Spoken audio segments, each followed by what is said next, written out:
I'm now aged 32 years, and if I was to give some advice to me aged 24, 8 years ago, around 2016, I would tell them this.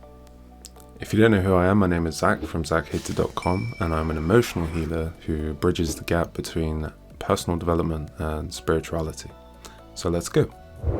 So this video is unscripted, and this is just mainly me talking to my younger self in order to cast some contrast for myself now, and hopefully just to create some kind of temporal alignment in the timelines between my younger version and me, the version I exist as now. So first of all, Zach, I just want to tell you that things are good now. Things are much better. Things are great, but they're not what you expected them to be. For one example, you're still living at home with your parents. I know this is something you didn't want in 2016 or 2014. You wanted to move out as soon as you could, but yet you're still here. You're also still not entirely as economically independent as you had hoped by this time. Do you remember that time in 2014 when you went traveling that you decided that you wanted to be self-employed as a graphic designer and motion designer? Well, what I can say is that you've done that. You've done a bit of that, but you haven't really achieved the kind of level of financial security you were looking for. You're still in this kind of I was about to say that you're still in a little bit of survival mode, but I wouldn't say that's entirely true either. Things are just about to turn the page right now. They are in the process of turning the page, and you are getting there, as it were. And you're much more happier now than you ever have been in terms of your financial security. And this is what this entire recording is going to be about. It's mainly going to be focused on your financial security, because that's always been a big deal for you. It's always been something that's niggled at you, but it's also been your undoing in many ways as well, so stay tuned. The first bit of advice I want to give you is quit smoking weed now. Because I can tell you that if you continue on your current trajectory, you will end up continuing to smoke it very consistently up until the end of 2023. And this does not do you any favors. I can assure you that.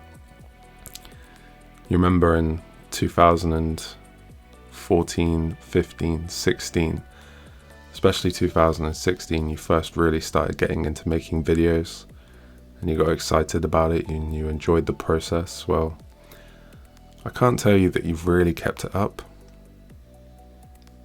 I mean, you do have like over 100 videos on your YouTube channel now, but not really much to show for it.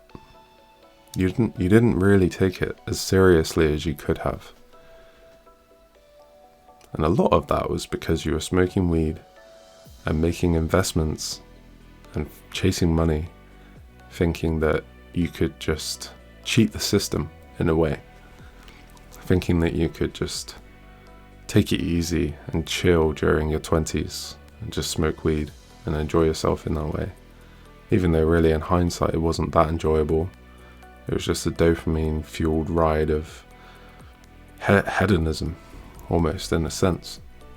But a necessary journey you had to go through. So I would just say at this time, probably the most important thing you could do for yourself in the long term, and this is another point, think long term, quit smoking weed and start your YouTube channel. Take it seriously. Put the hours in. Aim to make a video once every week or 2 weeks at least. That's really important. The other point that I want to move on to is stop chasing money. I know I've started off this video all about financial security, and that has been really important for you, and I understand that. But what I can say is money's not going to bring you salvation. What you need to do is build an audience and build valuable courses that can actually help people and give value to your audience through your YouTube and social media that solves real world problems. That's key. Just focus on that. Focus on helping people solve their problems. Because I can tell you, where I am right now is, it's good. I've found certain ways that are helping me make money without having to do hardly anything, which I know has been a really important thing for you, you know, especially back in 2016 when that dream of passive income was so prolific, and everyone got sold on this idea of time freedom, or at least I did, and my friends did. But your experiment didn't work the way you'd hoped it to. Now, don't get me wrong, like I said, things are going well. But another point that I need to make here is, don't wait for your investments to save you. Do you remember back in 2017 when you were first looking to, you put $4,000 of your savings into an altcoin, thinking that was going to blow up and make it big, and you'd have like tens or hundreds of thousands of pounds? I can tell you that you tried that and it didn't go anywhere. So you took that money out of an altcoin and then you invested it into a pre-IPO. Now I can tell you that this pre-IPO has been a cause of some stress because you have been relying on it somewhat, thinking that it was going to be great. And so I can tell you from the years of 2021 until even today, April of 2024, that IPO has still not happened. It's still chundering along, waiting for certain things to line up in order for it to happen.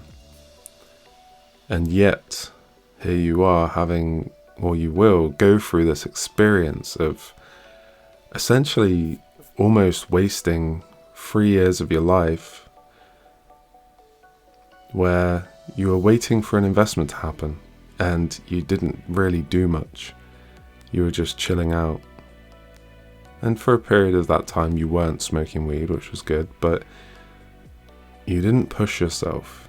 You didn't try and build your YouTube channel. You didn't try and build your value within yourself and give it to the world. Because still to this day, you're not left with anything tangible that's worth anything. You don't have a YouTube channel that's worth anything to you or anyone else. Let me just recap on that period there, 2021.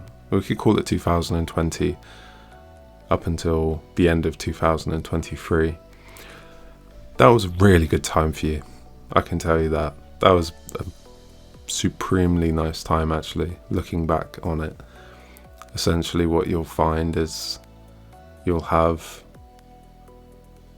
pretty much a business. You'll pretty much be a business owner. You will actually fulfill the dream that you were looking for to some capacity. So you'll have this situation where you're essentially having to produce videos, but for a client, but you will be able to outsource the editing of those videos, and you'll have a good profit margin, and you'll be able to travel and enjoy life and not have to work. You'll have to work like 4 hours a month and get paid like a full-time income, essentially, for the majority of those 3 years. And you're going to love it. You're going to have that time freedom you were looking for. You're really going to experience it. You're really going to get a taste for it, and you're going to love it. But what I can say is, during that time, build value. Don't just sit on your ass and smoke weed, or even for the times that you don't smoke weed, just be more productive. Have more of a long-term vision. Don't think that this gravy train that you're on at this time window is going to last, because it's not. Things are going to have to change again. And when they do change, things are going to start looking up again, but in a slightly different way. But this is key. I just want you to hear this. If you can A, quit smoking weed in 2016, and B, think long term. Think long term and build value and build an audience, specifically on YouTube. You're going to be very happy, very independent, very fulfilled, very satisfied in your work and within yourself. You're not going to be living at home with your parents. So that's really what I wanted to tell you at this time. And I think it's been important that I record this now for you. I'm sure there's going to be, like I said before at the start of this video, some kind of shift within me now, the version of me that exists today just by recording this video. Yeah. Don't smoke weed if you want to get ahead in life and find more freedom. It's not going to work. Just do whatever you can to stop smoking the weed. Go to therapy, because chances are you're burying yourself emotionally. You're numbing yourself with the plant. So every time you go to try and quit, you're just faced with this barrage of emotions that you haven't dealt with for the whole years and decades that you've been smoking. Just sort it out with the most love and compassion for yourself that you possibly can. Just sort it out. Alright. Yeah. I enjoyed this vlog. I think it's been good. And for the sake of brevity, I'm going to stop it there. Thank you.